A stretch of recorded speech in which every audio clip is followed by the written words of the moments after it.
यह कहानी है सन 2007 की, जब नेहा नाम की औरत दिल्ली हाई कोर्ट में जाती है और जज के सामने यह बात कहती है कि उनके पति पिछले 3 सालों से मुझे बात नहीं कर रहे हैं और मुझे इस आधार पर तलाक चाहिए।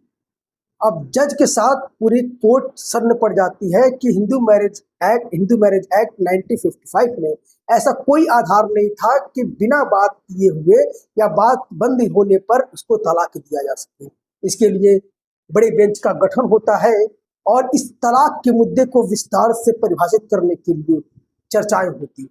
तो आइए हम समझते हैं तलाक के मुद्दे को और इसके कानूनी परिभाषा को, और साथ में हम अन्य केसों को डिस्कस करेंगे जिसमें आपकी कहानी अगर इससे मैच करती हो तो आपको तलाक समझने के लिए आसानी हो।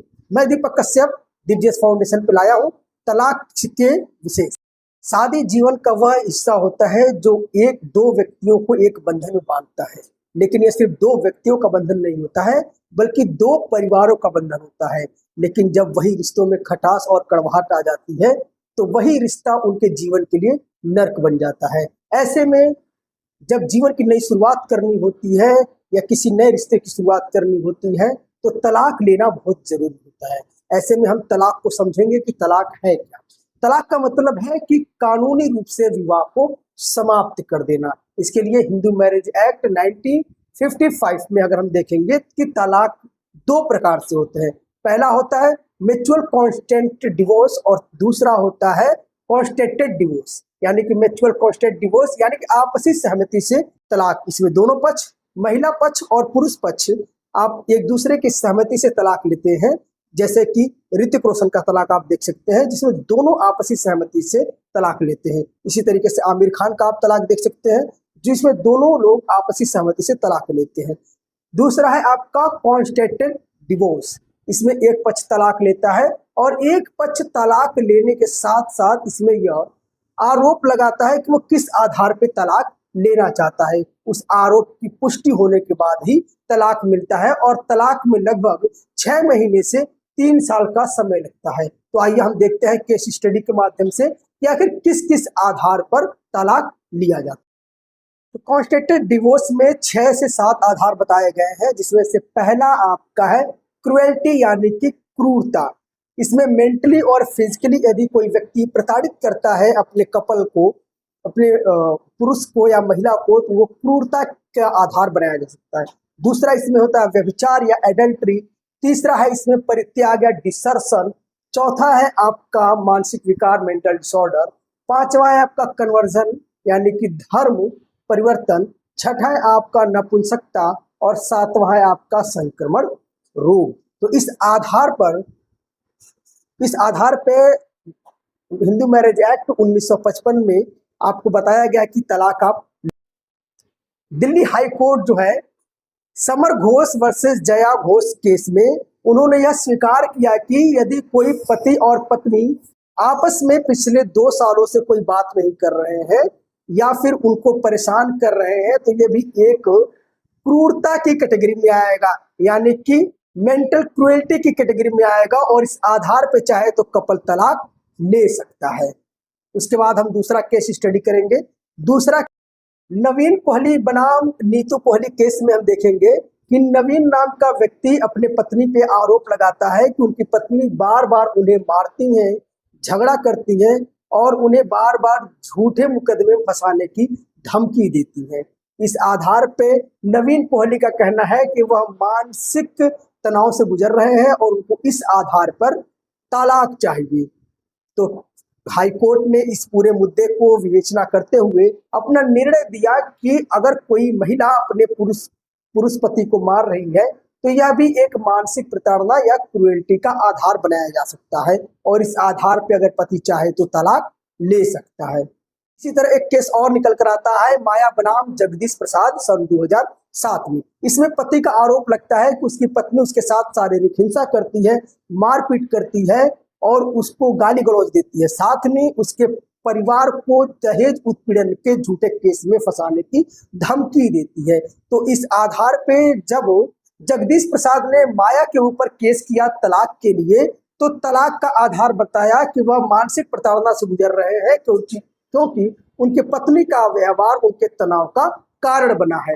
तो कोर्ट ने भी इसमें फैसला दिया कि आप इस पे तलाक ले सकते हैं। इसी कड़ी में नरेंद्र बनाम कुमारी मीना सन 2016 में कुमारी मीना अपने पति के ऊपर यह दबाव बनाती है कि वह अपने पिता और माता से दूरी बनाकर रहे। ऐसे बहुत से केसेस देखने को मिलते हैं जब बहू ये कहती है कि वह अपने सास ससुर के साथ नहीं रहना चाहती है।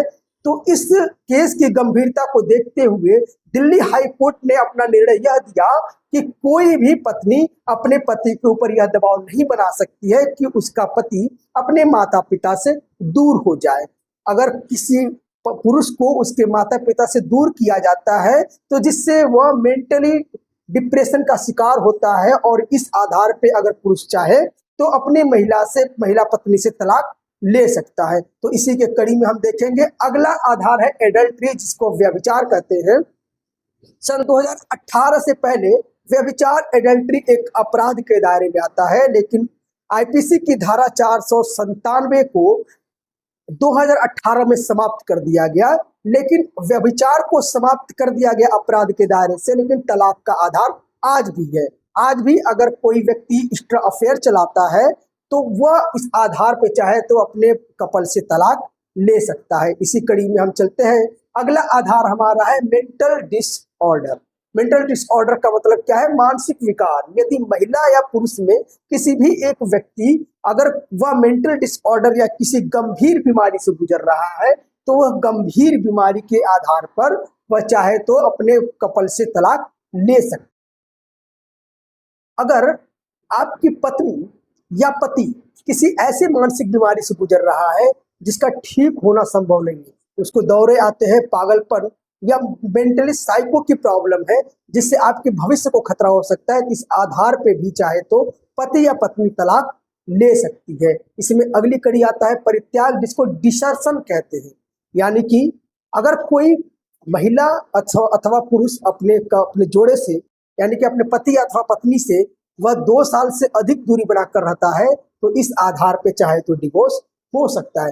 हिंदू मैरिज एक्ट 1955 की धारा 1 के तहत अगर हम ये बात करते हैं कि कोई भी महिला और पुरुष एक दूसरे से 2 साल से अधिक दूरी पे रह रहे हैं तो इस आधार पे भी चाहे तो वो तलाक ले सकते हैं। इस केस में हम देखते हैं सावित्री पांडे बनाम प्रेमचंद पांडे एक केस आता है जिसमें यह देखते हैं कि सावित्री यह कहती है कि मैं अपने पति से दूर तलाक लेना चाहती हूँ क्योंकि पिछले 2 सालों से वो किसी प्रकार का आर्थिक सहयोग नहीं कर रहे हैं, जिससे मैं अपने मायके चली गई और मायके से ही मेरा भरण पोषण हो रहा है। तो दिल्ली हाई कोर्ट ने इसमें अपना निर्णय देते हुए यह कहा कि अलगाव का मतलब सिर्फ शरीरों का अलग होना नहीं होता है, अगर आर्थिक सहयोग भी रोक दिया जाता है तो अभी अलगाव के दायरे में आता है। इसी के साथ ही एक केस रहता है जिसमें भारत रेड्डी बनाम समुद्रा रेड्डी सन 2011 में एक केस होता है और उसमें यह कहा जाता है कि यदि आपको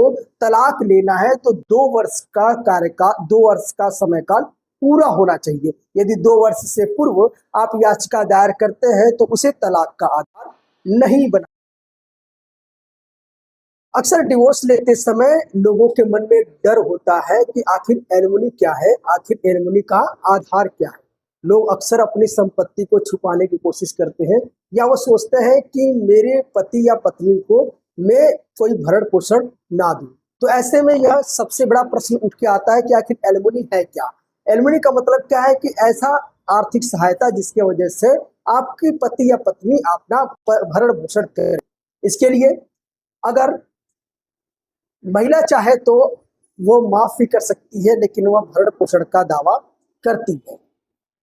इसके लिए एक केस हम देखते हैं किरण जॉन बनाम बिमला जॉन सन 2011 में बॉम्बे हाई कोर्ट में, जब पति ने यह दावा किया कि मुझे भी भरण पोषण चाहिए क्योंकि उनकी पत्नी एक हाईएस्ट पोस्ट पे काम करती है। तो बॉम्बे हाई कोर्ट ने अपना डिसीजन में यह कहा कि यदि महिला हाईएस्ट पोस्ट पे काम करती है तो उस आधार पे चाहे तो बेरोजगार पति अपना डिवोर्स के समय एलिमनी का दावा कर सकता है। अब आज हम ये समझ लिए कि एलिमनी क्या है, लेकिन अगर हम इसी कड़ी में हम समझेंगे कि आखिर बच्चों की कस्टडी किसे मिलती है। अक्सर आप देखते होंगे कि जब डिवोर्स आता है, जब 2 जिंदगियां अलग होती है, उसमें जो तीसरा बच्चे की जिंदगी होती है वो कस्म में बीतती है। तो यदि बच्चे की उम्र 5 साल से कम है तो उसकी कस्टडी माता को ही मिलता है, लेकिन निम्न आधार पर पिता को भी कस्टडी मिल सकता है यदि माता कोई नशीली दवा का सेवन करती है, शराब पीती है या बच्चे को मारती है या तो अथवा किसी संक्रमण रोग या मानसिक बीमारी से पीड़ित है, तो इस आधार पे भी पुरुष को अपने बच्चे का संरक्षण मिल सकता है।